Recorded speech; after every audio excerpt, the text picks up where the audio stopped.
Nessa questão a gente tem que mostrar que esse Q raiz de 2 aí é subanel de R e a questão pergunta se é um ideal.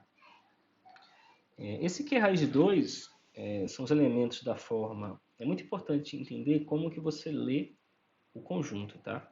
Ó, A mais B raiz de 2, tal que A e B pertencem a Q. Então, esses caras aqui são os elementos do conjunto. Né? E essa aqui é como se fossem as exigências para que o elemento pertença ao conjunto. Então, os elementos do conjunto são dessa forma, desde que A e B pertençam a Q. Esse é o conjunto. Isso aqui é um número real, né? Porque esse aqui é racional. Se A e B são racionais, esse cara aqui é real. Tá? Então, isso aqui é um subconjunto de R. Né? Então, só para dar um exemplo de elementos desse conjunto, é meio menos 3 quartos de raiz de 2. Isso é um elemento desse conjunto. 7 mais 1 terço de raiz de 2. Porque aqui eu tenho o meu A, o meu B, A e B. São racionais, né? Então são elementos desse conjunto aqui. Bom, vamos então mostrar que isso é um subanel. A primeira coisa que a gente tem que mostrar é que o zero, do caso do anel maior, pertence a esse conjunto, que garante também que ele é não vazio, né? E de fato, o zero dos reais é um número zero, que pode ser escrito como 0 mais 0 raiz de 2. Né? Tanto esse zero aqui quanto esse zero pertencem aos racionais. É o mesmo zero, né? Então, significa que esse cara pertence ao Q de raiz de 2. A segunda coisa é o seguinte, se eu tiver x e y em Q raiz de 2, então eu quero que x menos y pertença a Q raiz de 2. Com isso, eu estou provando que o Q raiz de 2 é basicamente um subgrupo aditivo de R.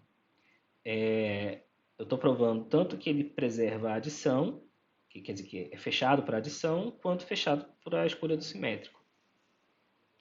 Bom, se eu tenho um x em Q raiz de 2, então ele vai se escrever como A mais B raiz de 2, com A e B racionais. E se eu tenho um y em Q raiz de 2, ele vai se escrever como um C mais D raiz de 2, com C e D racionais. Então, dessa forma, o x menos y se escreve como A mais B raiz de 2 menos C mais D raiz de 2. Ou seja, A menos C mais B menos D raiz de 2. Como esse A menos C é racional, e B menos D também é racional, né? Subtração de racionais é racional, esse cara aqui está no Q raiz de 2. E por último, a gente tem que provar que se x e y estão em Q raiz de 2,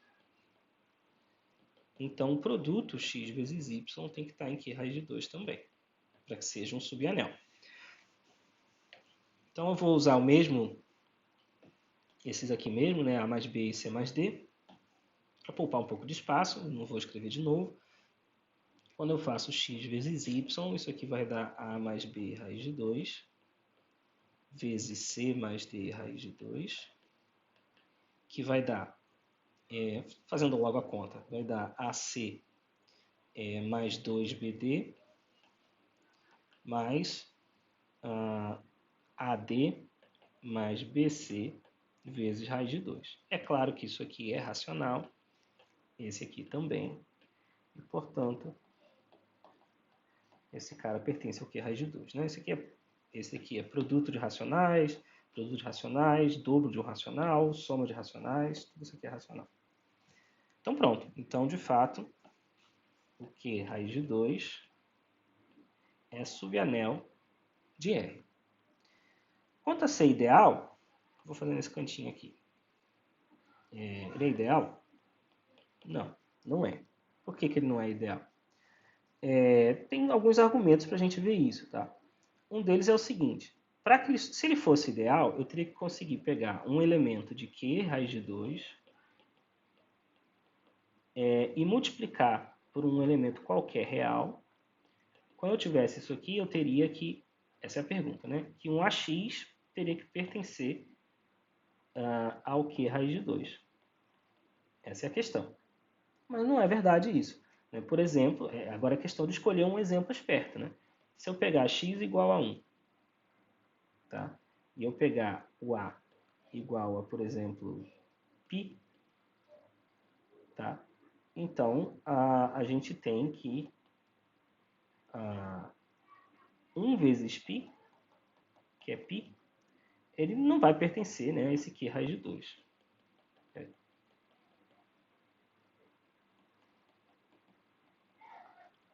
Ele não pertence ao Q raiz de 2. Bom, teoricamente, assim, se você bem formal mesmo, eu teria que provar isso, né, que o π não se escreve assim. Tá? Isso aqui não acontece, tá?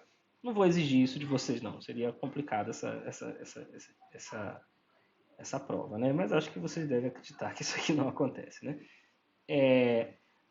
Outra forma de fazer é a seguinte, tá? Se você analisar para que ele fosse um ideal, né? Bom, vou parar por aí. O π não se escreve dessa forma. É uma propriedade aí do π. O π é o que a gente chama de um número transcendente, né? Ele não vai se escrever dessa forma. Acho que vocês sabem disso, mas realmente provar isso aqui seria um pouco complicado.